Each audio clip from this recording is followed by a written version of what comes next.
नमस्कार। मैं अपनी बात आज संविधान के साथ शुरू करना चाहता हूँ। जो हमारी बात का संदर्भ है वह संविधान से संबंधित है। कल राहुल गांधी जी ने एक बयान दिया कि वह Bharatiya Janata party, BJP, RSS और इंडियन स्टेट्स से फाइट कर रहे हैं, लड़ रहे हैं। अगर वह यह कहते हैं कि वह बीजेपी से लड़ रहे हैं, आरएसएस से लड़ रहे हैं, तो समझ में आता है एक पॉलिटिकल पार्टी की पैरेलल अपनी राजनीति को बढ़ाने के लिए प्रचार प्रसार की हर पार्टी को लड़ना चाहिए। इसमें कोई बुराई नहीं है, ये तो अच्छी चीज़ है। लोकतंत्र में सभी को बराबर अवसर मिले।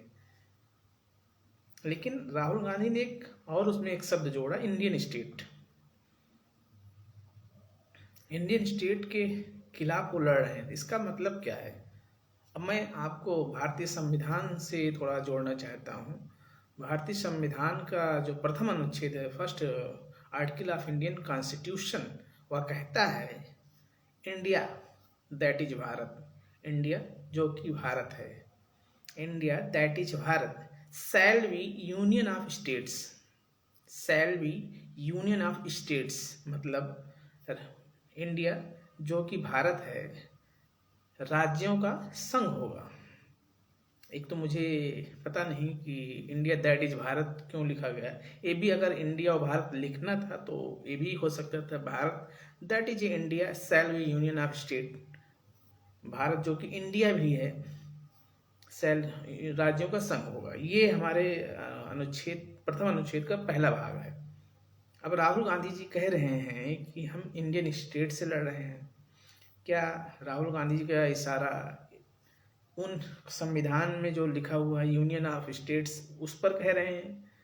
अगर वो कह रहे हैं तब तो संविधान को राहुल गांधी जी से खतरा है, कांग्रेस पार्टी से खतरा है। क्योंकि 2024 के आम चुनाव में राहुल गांधी जी ने संविधान की प्रत लेकर हर सभा में कहा कि अगर बीजेपी तीसरी बार आई तो संविधान खतरे में है, आरक्षण खत्म हो जाएगा, बहुत सारी बात उन्होंने कहा। और जनता ने उनकी बात को भरोसा भी किया, क्योंकि जनता को लगता था कि बीजेपी अगर पूर्ण बहुमत से आ गई या ज़्यादा सीट ले आई तो संविधान संशोधन कर सकती है बहुत सारी चीज़ों का। तो जनता ने उनकी बातों, और बीजेपी ने उस बात का बचाव नहीं किया, उस बात का खंडन नहीं किया जो कांग्रेस कह रही थी। तो 2024 के चुनाव में तो कांग्रेस अपनी बात जनता को समझाने में सफल हो गई कि संविधान खतरे में है। लेकिन राहुल गांधी जी के कल के बयान से देखा जाए तो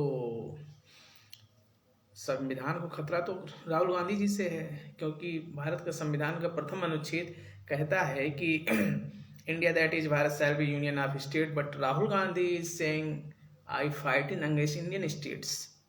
अगर वो राज्यों के विपरीत लड़ रहे हैं, राज्यों से लड़ रहे हैं, तो फिर उनके ऊपर तो बाकायदे केस होना चाहिए, क्योंकि राज्यों के खिलाफ जाना तो संविधान का उल्लंघन है। और राज्यों को भी अधिकार नहीं कि वो इंडियन यूनियन के खिलाफ बात करें।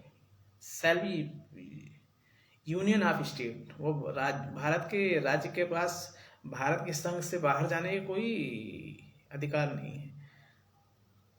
भारत का राज्य संघ अगर एक परिधि है, पूरा गोला है, तो उसके अंदर एक हर राज्य अपने अंदर है, वो उस घेरे से बाहर नहीं जा सकते। तो हमारे संविधान में तो ऐसी सुंदर व्यवस्था की गई है कि हम राज्य अपना विस्तार करें, लेकिन वो भारत के संघ के खिलाफ कुछ नहीं कर सकते। ये हमारे संविधान का आत्मा है, बेसिक स्ट्रक्चर ऑफ कॉन्स्टिट्यूशन है ये। अगर हम भारत का, अगर बहुत सारे लोग पूछते हैं कि basic structure of the constitution क्या है, मैं इसको बताऊंगा किसी वीडियो में, केशवानंद भारती केस में कहा गया। मैं इसको फिर किसी दिन इसको डिटेल पॉइंट टू पॉइंट इसके लेके आऊँगी कि कब कब case basic structure of the constitution की बात की गई। लेकिन जो मुझे लगता है कि प्रथम दृष्टया अनुच्छेद फर्स्ट, आर्टिकल फर्स्ट का पहला statement he basic structure of the constitution है कि India that is Bharat, it is a reckoning. ये तो आइडेंटिफिकेशन है भारत का, कि भारत का नाम की परिभाषा दी गई है। और उसके बाद राज्यों का संघ है, ये कोर कॉन्सेप्ट है, core basic structure of the constitution है। और राहुल गांधी जी उस basic structure of the constitution के खिलाफ जा रहे हैं, कह रहे हैं मैं इंडियन स्टेट के खिलाफ लड़ रहा हूँ, मेरी लड़ाई जो है इंडियन स्टेट के खिलाफ है। क्या राहुल गांधी जी संविधान को चैलेंज कर रहे हैं? वो बीजेपी पे एलिगेशन लगाएं, कुछ भी करें, उनका तो करना जायज़ है। आरएसएस एक थिंक टैंक है, एक विचारधारा से ताल्लुक़ रखती है, उसकी भी आलोचना वो कर सकते हैं। लेकिन यह कहना कि इंडियन स्टेट के खिलाफ हमारी जंग जारी है, तो यह तो शायद मुझे लगता है कि अब उसका उनका कहने का सेंस क्या था कि वो ये कहना चाह रहे थे कि मैं ईडी के खिलाफ लड़ रहा हूँ, मैं सीबीआई के खिलाफ हूँ, मैं इलेक्शन कमीशन ऑफ इंडिया के खिलाफ हूँ, विभिन्न जांच एजेंसियाँ जो हैं। क्या इंडियन स्टेट का मतलब क्या? उत्तर प्रदेश, पश्चिम बंगाल, तमिलनाडु, पंजाब, ऐसे राज्यों की बात कर रहे थे? या जो सीबीआई, ईडी या अन्य, यह कह रहे थे कि I am fighting against Indian state as mention in constitution India, that is Bharat shall be union of state. इसका तो स्पष्टीकरण सिर्फ राहुल गांधी जी दे सकते हैं, लेकिन उनका स्टेटमेंट शायद अच्छा नहीं है। और देने के लिए मल्लिकार्जुन साहब अध्यक्ष हैं, लेकिन वीटो पावर किसके पास है सब जानते हैं। तो ऐसे बयान देने से पहले उनको सोचना चाहिए था। अगर सिर्फ आप टंग है तो उसका स्पष्टीकरण दें और बात को ख़त्म करें। और भाजपा के खिलाफ लड़ें, आरएसएस के खिलाफ लड़ें, किसी के खिलाफ लड़ें, इसमें स्वागत है, लोकतंत्र है, इसमें जितने एक दूसरे के खिलाफ, नीतियों के खिलाफ लड़ेंगे, स्वागत है। लेकिन किसी के इंडियन स्टेट के खिलाफ बोलना, शायद वो संविधान को चैलेंज करना है, संविधान को फिर उनसे खतरा हो जाएगा।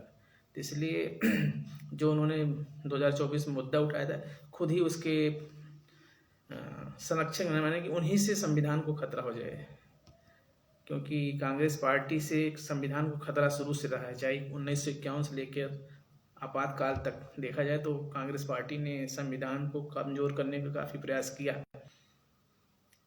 तो इस चीज़ को राहुल गांधी जी को स्पष्टीकरण देना चाहिए। Thank you, good night.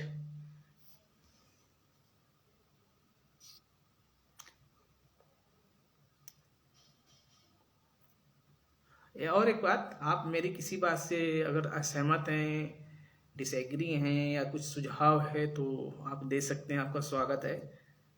मैं ऐसे वीडियो बनाता हूँ और बनाता रहूँगा। आप लोग अगर कोई सजेशन है on the basis of fact, data या एनालिसिस बेसिस पर, तो आप दे सकते हैं, स्वागत है उसका।